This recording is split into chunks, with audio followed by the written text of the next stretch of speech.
Episode के starting में हम एक ग्रेवयार्ड को देखते हैं जहाँ पर काफी सारे लोग खड़े होते हैं। हमें पता चलता है कि हमारे मेयर साहब टपक चुके हैं और वहाँ पर वेडनेसडे सभी को शक की नजरों से देखती है और बोलती है कि इनमें से ही कोई एक हमारे मेयर साहब का कातिल है। तभी वेडनेसडे वहाँ पे एक आदमी को छुपते हुए देख लेती है जिसका वो पीछा करती है। तभी उसको यकीन नहीं होता कि वो क्या देख रही है, क्योंकि वो बंदा और कोई नहीं, उसका अंकल फेस्टर था। फेस्टर बताता है हमें बोस्टन के अंदर काम है, इसलिए मुझे कुछ दिनों तक छुपना होगा। इसलिए वेडनेसडे अपने अंकल को यूजीन के कॉटेज में ले जाती है। तभी वेडनेसडे उस मॉन्स्टर की फोटो अपने अंकल को दिखाती है। तभी हमारे अंकल उनको बताते हैं कि इसका नाम हाइड है। तुम्हें इसके बारे में ज्यादा जानकारी खुफिया लाइब्रेरी में मिलेगी, जहाँ पे एक लॉकर है, उसके अंदर डायरी है जिसको फोकलर ने लिखी हुई है। उसके अंदर हाइड के बारे में सब कुछ होगा। वेडनेसडे जब अपने रूम के अंदर नॉवल लिख रही होती है तभी वहीं पे इनित आ जाती है, जो बोलती है कि मैं अपनी लिपस्टिक भूल गई हूँ यहाँ पर। इनित बोलती है कि भाई लोगों, अगर अभी तक आप वीडियो पे बने हुए हैं और चैनल को सब्सक्राइब नहीं किया है तो कृपया करके चैनल को सब्सक्राइब और वीडियो को लाइक कर जाए। लेकिन बाद में इन दोनों के बीच बहस हो जाती है कि कौन गलत है कौन सही है। देर रात वेडनेसडे उस खुफिया लाइब्रेरी में जाती है, लेकिन वहाँ पे हमारे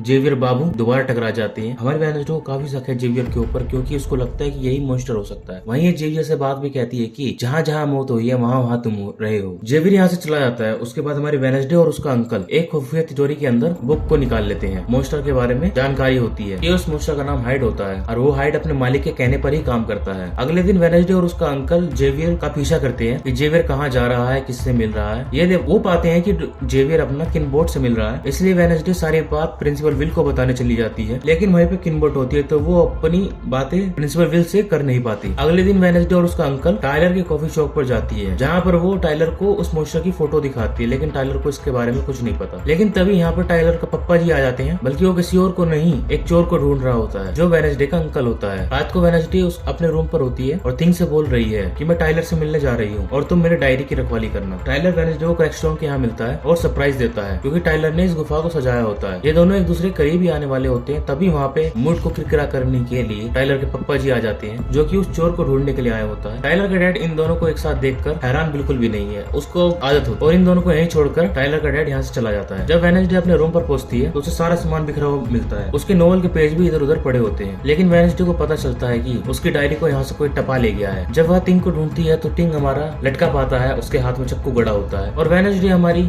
थिंग को अपने अंकल के पास ले आती है और जो उसे अपनी करंट वाली शक्तियों से जिंदा करने की कोशिश करते हैं। तभी हमें वहाँ पे एक और सीन दिखाई देता है जहाँ पे वेडनेसडे रो रही होती है और अंकल से बार बार बोल रही होती है कि इसको बचाओ। फेस्टर भी अपनी आखिरी कोशिश करता है और थिंग जिंदा हो जाता है। वेडनेसडे थिंग से पूछना चाहता है कि आखिर तुम्हें मारा किसने। तभी थिंग इशारों में बताता है कि मेरे पे पीछे से हमला हुआ था, लेकिन चक्कू तो सामने की तरफ खड़ा हुआ था। वेडनेसडे गुस्से भरी आवाज में बोलते, चाहे जो भी हो मैं उसे नहीं छोड़ूंगी। साथ ही अपने अंकल फेस्टर से बोलती है कि पुलिस आपको ढूंढ रही है, तो आपका यहाँ से 9 तो चक्कर होने में ही फायदा होगा। बाद में वेडनेसडे प्रिंसिपल विल के पास जाती है और बोलती है कि मेरे कमरे से सामान चोरी हुआ है। और तभी प्रिंसिपल विल पूछते तुम्हें वो डायरी कहाँ से मिली, वो तो खुफिया लाइब्रेरी में। हालांकि प्रिंसिपल विल को भी इस मॉन्स्टर के बारे में पता होता है और वेडनेसडे से कहती है फोकलर ने अपनी जांच की थी हाइड को लेकर, लेकिन उसको मार दिया गया। और ये बात मैं अगर पुलिस को बता देती तो शायद आज ये नेवरमोर अकेडमी ना होती, लेकिन ऐसा मैं चाहती नहीं हूँ। जब वेडनेसडे प्रिंसिपल के यहाँ से जाने लगती है तभी उसको हमारे और लोकस मिलते हैं, जो उसे जानकारी देते हैं लॉरेल गेट्स की मौत तो डूबने से हुई थी, लेकिन उसकी लाश आज तक नहीं मिली। लॉरेल गेट्स गैरेट गेट्स के पप्पा माँ होती है और साथ में पता चलता है काफी साल पहले एक 80 साल की बूढ़ी औरत ने लॉरेल गेट्स का मकान खरीदा था। जब वो मर गई तब वह सारी जायदाद एक नर्स के नाम कर गई, और ये नर्स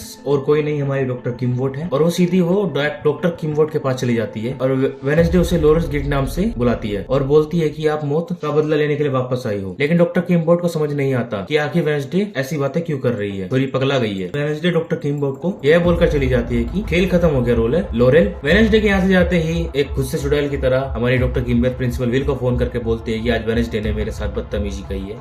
तभी वहाँ पर हमारा मॉन्स्टर आ जाता है और डॉक्टर किमवोट का भी गेम खत्म कर देती है। सीन कट होता है, हमारी वेडनेसडे जेवियर के कॉटेज में जाती है और मरे हुए लोगों का वो सामान देखती है जो वो लोग अक्सर यूज करते थे, जैसे रोहन का इनहेलर, यूजीन का चश्मा, किमवोट का नेकलेस। और तभी यहीं पे पुलिस आ जाती है और हमारे जेवियर बाबू को जेल में ठोक देती है। वेडनेसडे जब रूम पर आती है तब पता चलता है कि इनित वापस आ चुकी है। इनित बताती है कि हम दोनों कुछ तो है, मैं तुम्हारे साथ रहना चाहती हूँ। साथ ही मैंने थिंक को भी काफी मिस किया और साथ ही बोलती है तुम्हें अपने डेट पर वापस जाना चाहिए, क्योंकि टाइलर अपनी लेट नाइट शिफ्ट छोड़कर काम कर रहा है। इसलिए वेडनेसडे टाइलर से मिलने के लिए चली जाती है। वेडनेसडे अपने अधूरे किस को पूरा करने के लिए टाइलर के पास जाती है। ओह माय गॉड, जैसे वो टाइलर को किस करती है वेडनेसडे को विजन फिर से आता है और जहाँ हमें पता चलता है भाई और बहनों कि हमारा टाइलर बाबू ही असलियत में वो मॉन्स्टर है। तभी हमारी वेडनेसडे के छक्के छुट जाते हैं और वो वहाँ से निकल जाती है और यहीं पे होता है हमारा एपिसोड खत्म। जिसको एपिसोड पसंद आया भाई लाइक करो वीडियो पे और सब्सक्राइब भी करो चैनल को।